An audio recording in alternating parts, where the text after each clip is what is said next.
Welcome to Career and Leadership Real Talk, the no-nonsense guide for ambitious managers who want to have more impact and progress their career. I'm Pamela Langan, a job search coach and expert CV writer specialising in helping frustrated professionals land the jobs and pay rises they know they deserve. And I'm Jackie Jagger, a leadership and mindset coach specialising in helping newly promoted and new to role leaders to avoid the dickhead trap and lead with confidence. Between us, we've helped hundreds of leaders and managers to find new roles, take ownership of their careers, and handle the challenges that job searches and leadership responsibility inevitably bring.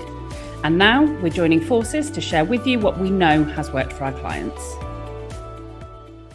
Hello and welcome to this week's episode, which is inspired by one of Jackie's clients this week. And this particular client was in a situation where her boss did not understand her role, and she was faced with handling unrealistic targets and the unfair pressure that goes along with that. What we're going to do today is we're going to unpack this a little bit. Jackie's going to share some information around how this client was able to deal with this, and hopefully you'll be able to take away some tips and some tools so that you can deal with a boss who doesn't understand your role. Jackie, tell us about your client. So the situation for this client, which I'm sure others will be used to, when you're in a senior role, your boss's remit is quite broad and they will have maybe a function, a division, an entire business that they are responsible for, and they won't have done every role and they won't know the detail of every role. And if there's a really great trusting relationship and it's a coaching approach, then that can work really well. You can have loads of autonomy. When this can be problematic is when that boss basically, either for themselves or because they are put under pressure, starts to set a target that they don't realize is not feasible, is unrealistic, or where they start to put pressure on. And that's the situation that this client was experiencing. So operational role, very clear metrics and KPIs, track history of meeting those metrics and KPIs, sudden impact in terms of demand, and therefore their workload was backing up. They had more outstanding work that hadn't been done than would normally be expected. And so the boss was, we need to get these numbers down. We need to get back on top of workload. We need to get back in the driving seat. And for my client, there was very logical, rational reasons why that was not possible. There wasn't sufficient resource. The track history was that this is the maximum capacity. There had been this sudden spike in demand. So there was a reason why that was there. But there was also a forecast for when this is going to come back in. So lots of logical data that in their mind should have convinced their boss that I'm on top of this, this is where this is going. But from the boss's perspective, it seemed that they weren't listening, they weren't getting on board. And so they were repeating that message of, but we need to do this, we need to do more, we need to get to this place. So that was the point that we were at the start of that coaching session.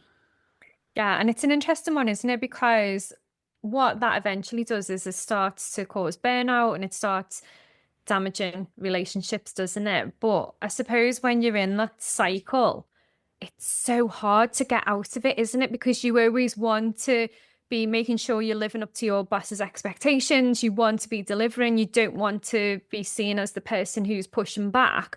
But ultimately, that can really affect your performance if you don't start pushing back, if you don't start challenging.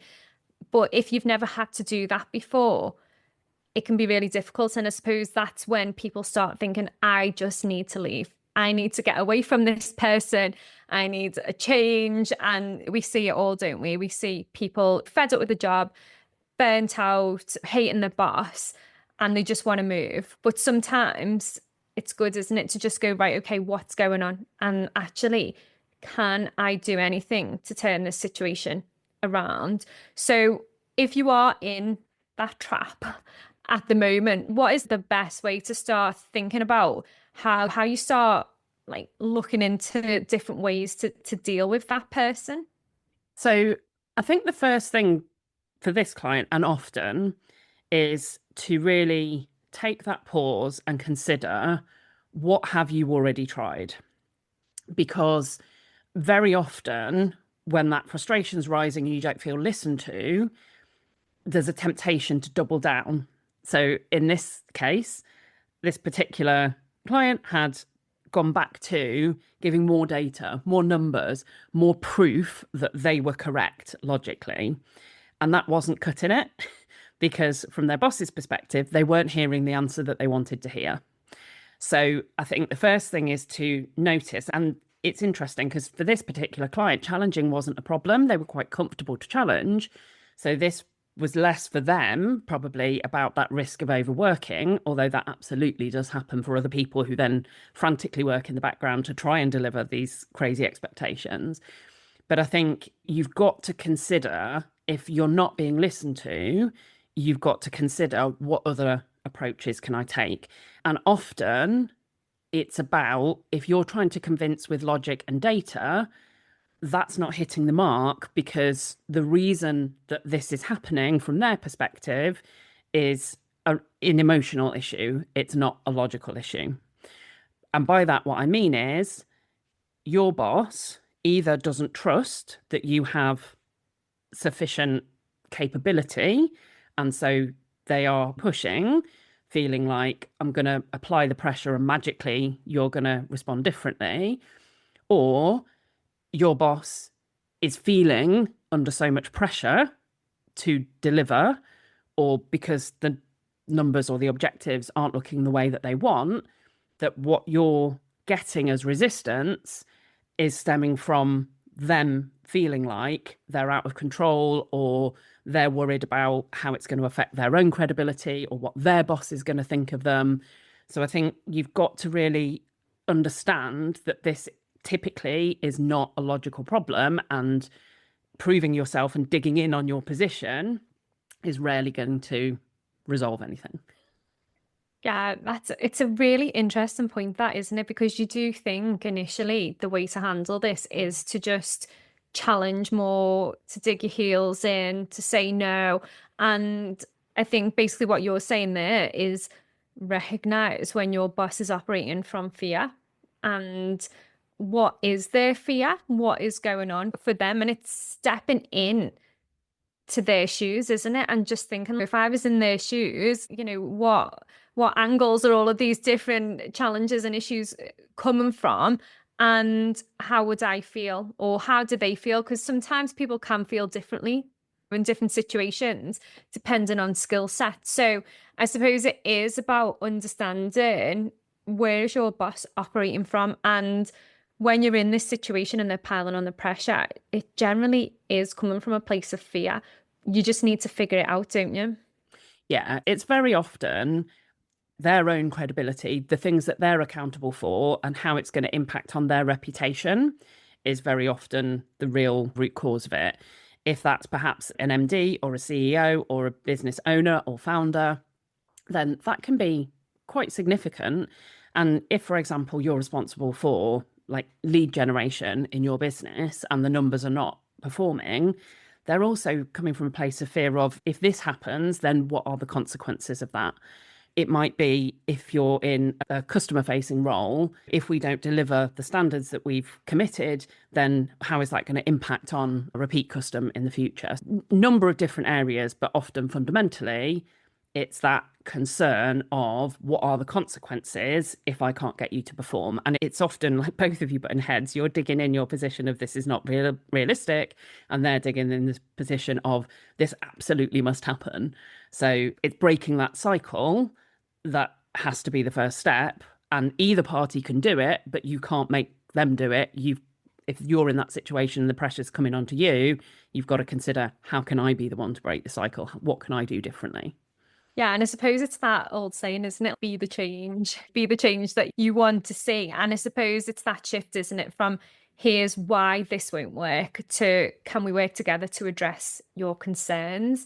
And I think communication is absolutely key. And I think communication is so underrated in so many situations. And especially in the workplace, you think you've communicated something well, but when you go back and you analyze that communication, There's lots that you probably could have done to improve that. And sometimes when you're thinking it in your head, it's actually quite different to how it comes out. So if something isn't working for you or something feels challenging, I always think go back to that communication. Did you communicate your expectations? Have you discussed the concerns?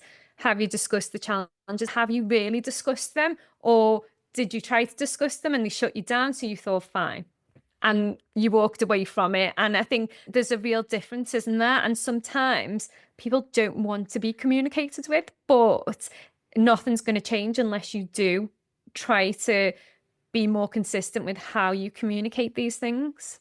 And there's that age-old saying of the meaning of communication is the response you receive.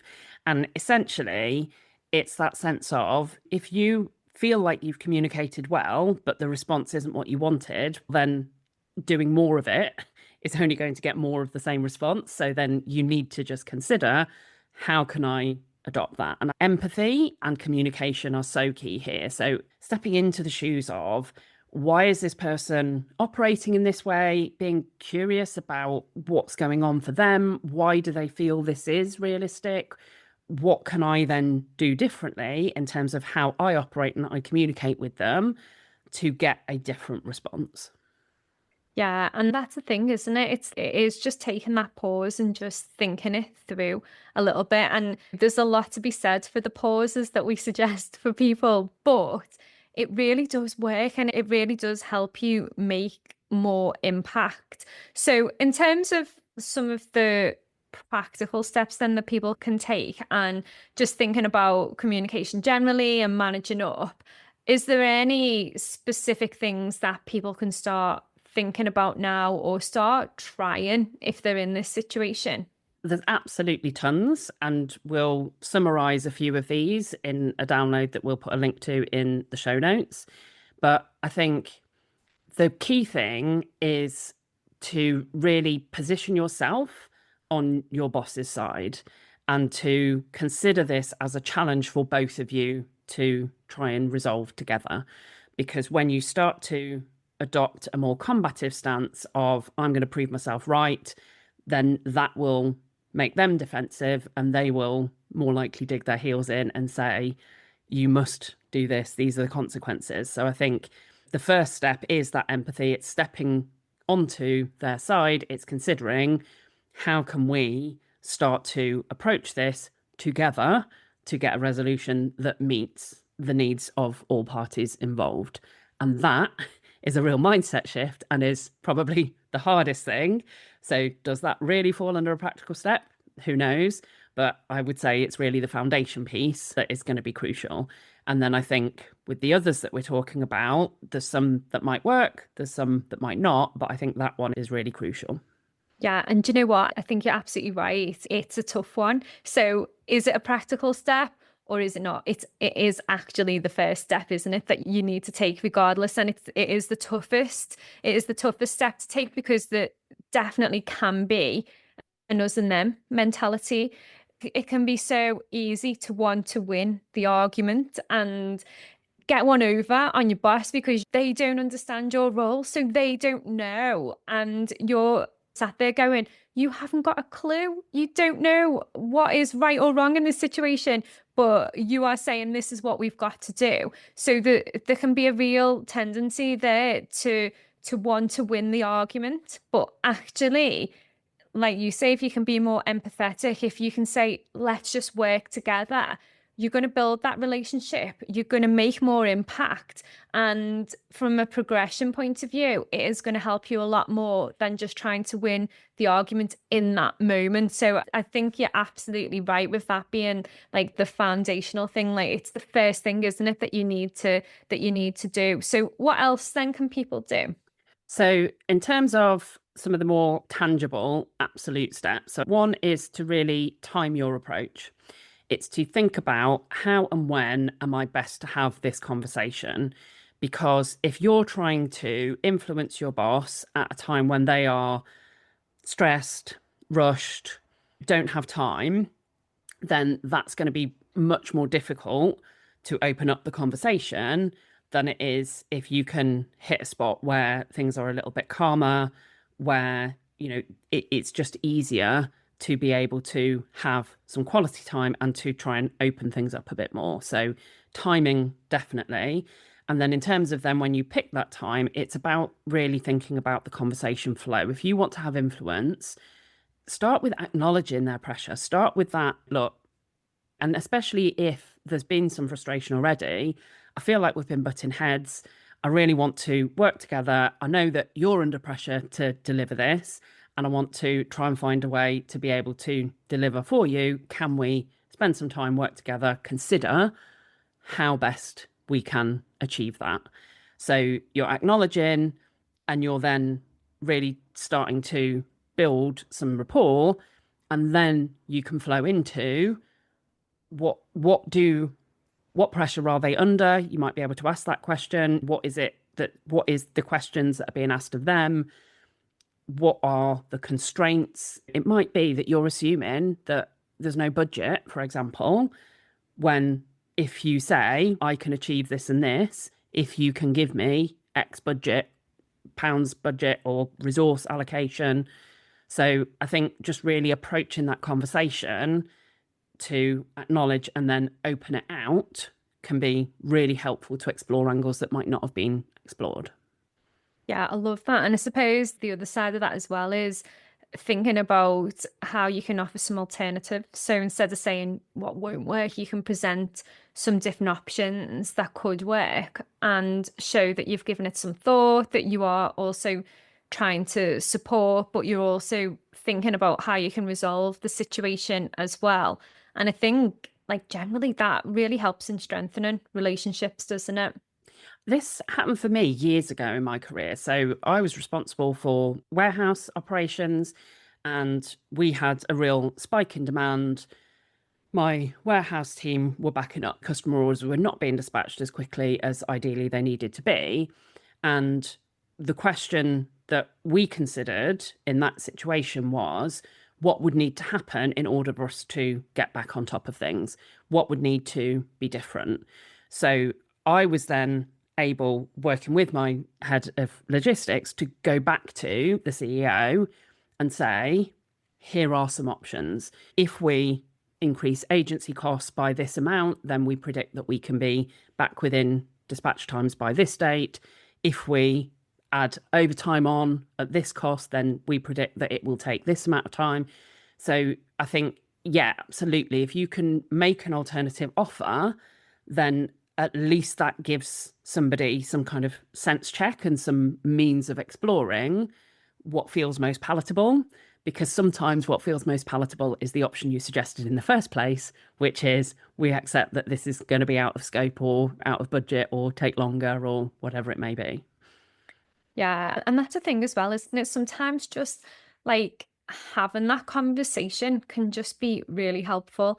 And I think sometimes as well, if your boss doesn't understand your job, I've been there before when I've been managing a department and I didn't understand some of the roles that people were playing with it within that team. And it's so easy to operate from that place of fear, isn't it? And just be like, I should know everything, and that's my job to know everything. And that can run away with you a little bit as well. So then when somebody actually comes to you and says, right, let's just have a conversation, I'm on your side, and you're like, oh my goodness, this is the kind of person I want to be working for me, not somebody who's constantly trying to show me up or make me feel bad about myself. Because that's the thing, isn't it? When you're in that situation, just because you are the boss doesn't mean you know everything, doesn't mean you've got all the experience.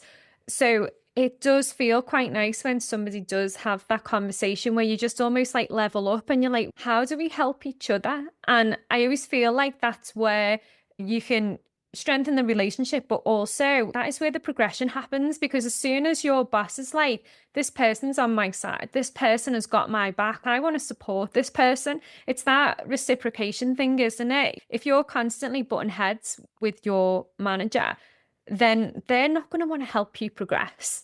They're just going to find that relationship really difficult. But if you can level with them, if you can be on their side, if you can support them to achieve their objectives, which means you achieve your objectives and you drive the business forward in some way, that can only be beneficial for everyone. Absolutely. And I think it's also helpful sometimes to consider how can you support them in terms of their relationship with their boss? Because if the pressure is coming to you, it's often that you'll recognize it's because of pressure placed on them. So sometimes it could be that could you adopt some reporting, for example, that would give them more confidence to have conversations with their boss that would supply them with the information in a format that allows them to be able to share that? Could that go directly from you to your boss's boss so that it's not them getting caught in the middle?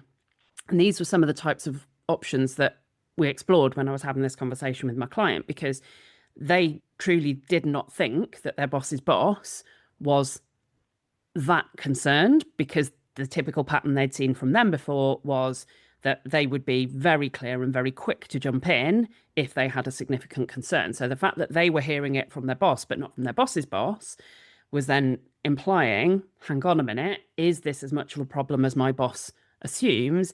Is it more that if there's more information, if I'm communicating directly, then maybe that might ease the pressure and my boss can see that I'm taking responsibility and accountability for it. So that from their perspective might ease some of that pressure about their reputation.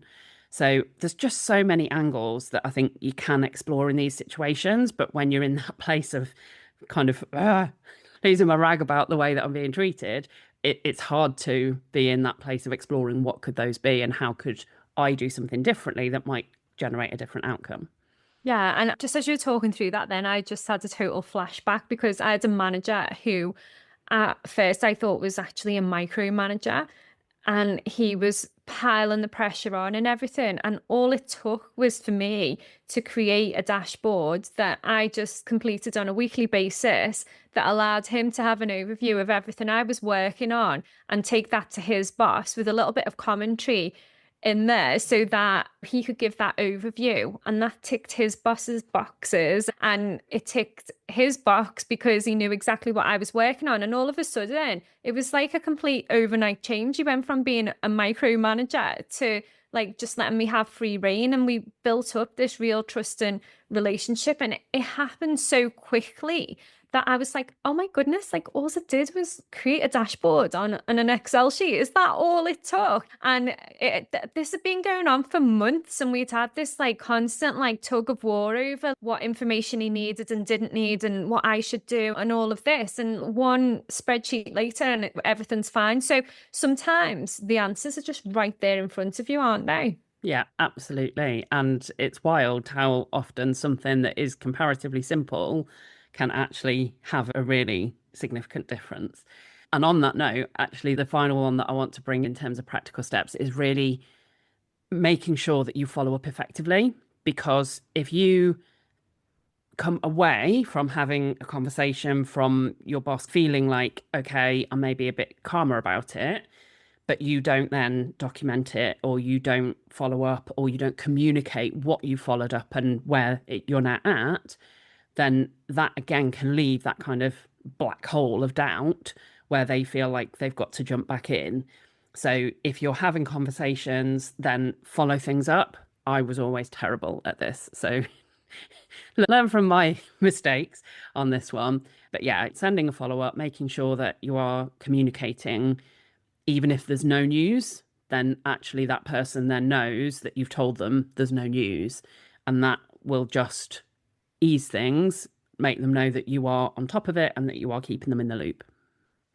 Yeah, and I think that's great advice too. And what we can do is put all of the other tips and things into the download so that people can access those. And if you're listening to this and you're thinking, this is definitely an area that I need to focus on, then this is something that Jackie does in her sleeper think, isn't it? This is Jackie's real area of expertise. And if you're thinking you could do with some support and some coaching around this, then get in touch and Jackie can talk you through some of the options that she's got available for coaching support around this. And as usual, thank you for listening. Please do share the episode with anybody that you think might find it useful. And we'd absolutely love it if you could rate and review us on your favorite podcast platforms, because the more reviews we get, the more people will get to know about the podcast. So we will be back next week with another episode. Exciting news from us. If you're an ambitious leader or manager earning 50k or more and you're ready to take your career to the next level, we have an opportunity for you. Introducing Catalyst Career Club, your secret weapon for unlocking career success. As a member, you'll get access to monthly live training sessions, exclusive job opportunities, and the ability to get personalised advice from us on your toughest career challenges. We've helped thousands of driven leaders like you secure significant pay rises, land dream roles, and thrive in their careers. And now we want to support you in achieving your most ambitious career goals too. Membership is just $6.99 per month with no contract or tie-in. And as a special bonus for being our podcast listeners, you can use the code podcast at checkout to get your first month for just £1. Head over to pamelalangan.com/Catalyst Career Club to sign up now, and we'll see you inside.